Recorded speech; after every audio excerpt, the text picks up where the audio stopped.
Jadi mungkin nanti setara teknisnya ada di Rumah Sakit Hasan Sadikin dan juga Universitas Padjadjaran, ya.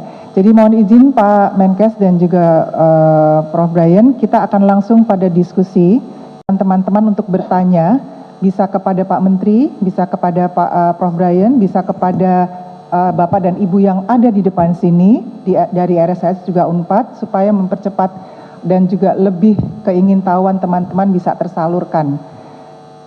Saya buka diskusi pertama, 3 pertanyaan, tolong acungkan jari atau acungkan tangan, dari siapa, kemudian akan bertanya kepada siapa.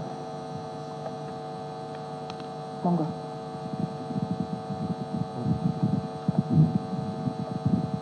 Ya, selamat pagi. Izin saya Nafila dari Detikcom. Ada 2 pertanyaan. Mungkin yang pertama terkait pengawasan. Ini ditujukan mungkin untuk Pak Aco atau mungkin bisa untuk Pak Menkes nanti. Tadi kan sebetulnya perbaikannya adalah kebanyakan di pendidikan begitu, di PPDS. Nah, tapi pelanggaran yang kemarin terjadi kan juga di rumah sakit. Nah, apakah mungkin nanti ke depan ada evaluasi atau perbaikan sistem secara nasional untuk pengawasan sendiri di rumah sakit untuk mencegah kembali terjadinya kasus tersebut. Nah, yang kedua mungkin untuk Dr. Muti ya, ini apakah ada catatan laporan selama ini gitu ke kasus kekerasan seksual yang dicatat oleh Kemenkes, dan bagaimana trennya setiap tahun, karena ini kan akhirnya juga menjadi momentum untuk lebih banyak aduan begitu ya, kasus dari catatan RSHS ini. Nah, itu kalau memang pun ada catatannya, berapa persen yang kemudian sudah berhasil ditindaklanjut? Terima kasih. Baik, terima kasih. Yang berikutnya, Linda, jawab pos, monggo. Saya buka 3 dulu ya, pertama. Selamat pagi, saya Linda dari Koran Jawa Pos. Pertanyaan saya ada 3. Yang pertama, Pak Menkes tadi menyatakan bahwa adanya harapan untuk mengubah nantinya konsulen yang mengajar langsung PPDS seperti itu. Nah, mereka juga, konsulen ini juga ada beban praktik dan sebagainya. Ke depan akan seperti apa model perubahan mengajarnya, dan kenapa selama ini tidak bisa berjalan seperti itu? Kenapa harus chiefnya yang mengajar? Mungkin dari Bapak Rektor mungkin nanti bisa menjelaskan. Yang kedua, terkait dengan tes kejiwaan itu tanggung jawab siapa? Apakah tanggung jawab Kemenkes ataukah Ristek Diki? Yang ketiga, saya tujukan kepada Direktur RSHS terkait pengawasan obat, Bapak. Nah, kemarin kan ditemukan ada 5 jenis obat yang disebutkan oleh kepolisian bahwa dokter PAP ini membawa obat tersebut, meskipun beliau kepolisian menegaskan bahwa itu diambil dari luar. Sebenarnya seperti apa sih pengawasan obat di RSHS? Karena semalam saya kontak dengan Badan POM bahwa ada evaluasi internal untuk RSHS terkait pengawasan obat. Terima kasih.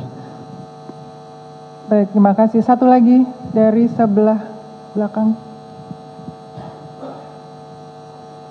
Silakan Pak. Izin Ibu, Teguh dari Anyus Media Group.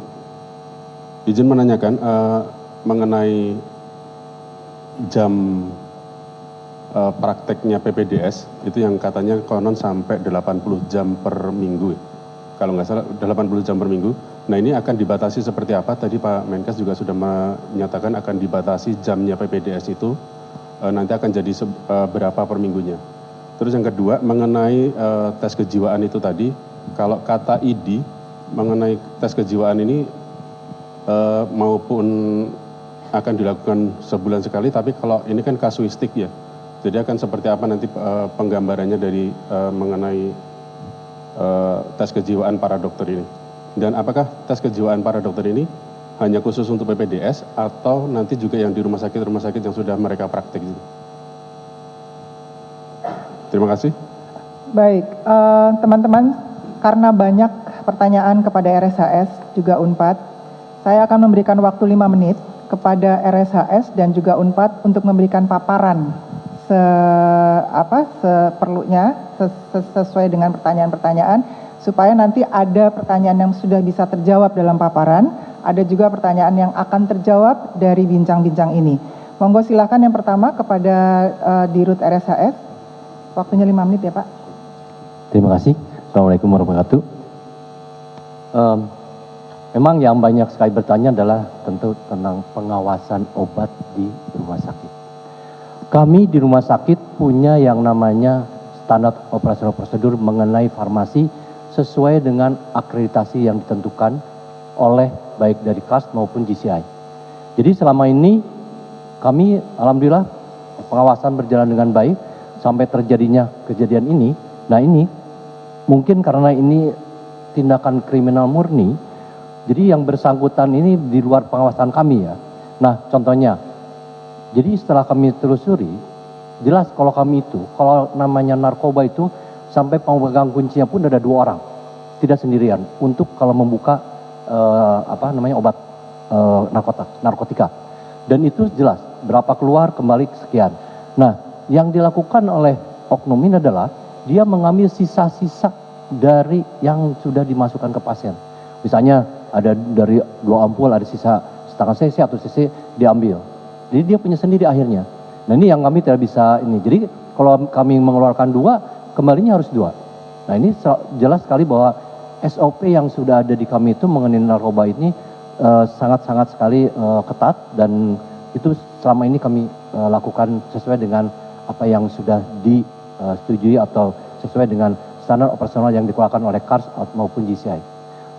Nah, mungkin kalau mengenai kami, kejadiannya mungkin teman-teman sudah tahu bahwa kami pada tanggal 17 Maret, yaitu ada pasien yang datang ke rumah sakit akan dilakukan operasi dan yang bersangkutan perlu darah.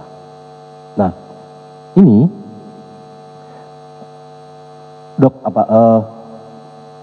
pasien ini punya anak, jadi diminta untuk diberitahu akan ada darah untuk ayahnya. Kemudian sekitar jam 1 ada residen, ya ini yang oknum ini, yang kemudian mendekati atau mendekati ya, bahwa yang bersangkutan akan dibantu untuk diambilkan darah. Nah, ini di kami itu sebetulnya kalau darah itu memang kalau di bank darah kami ada, kami itu biasanya ngambil dari bank darah kami, ya. Dan untuk nanti kalau bisa kosong, kami biasanya meminta yang bersangkutan atau keluarganya untuk bisa diambil darahnya. Nah ini mungkin yang oknum ini yang membujuk supaya atau mungkin ya mengatakan bahwa dokter akan membantu membawakan atau mengambil darahnya. Sebetulnya ini kalau dilihat dari cara dia membujuk memang sudah direncanakan. Nah, dia dibawa ke ruangan yang itu ruangan yang memang ruangan itu tidak difungsikan karena sedang dalam perbaikan. Jadi jelas dia bisa membawa sampai ke sana.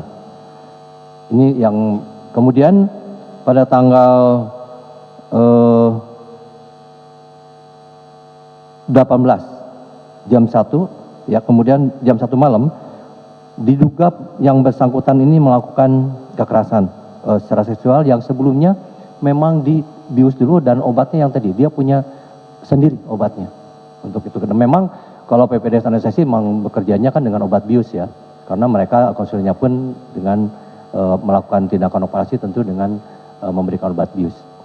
Kemudian kami dari tim kami tahu, kemudian dilakukan pelaporan dan untuk itu pun dilakukan visum, dan mungkin yang lainnya sudah pernah dilakukan press release waktu dengan kepolisian. Demikian.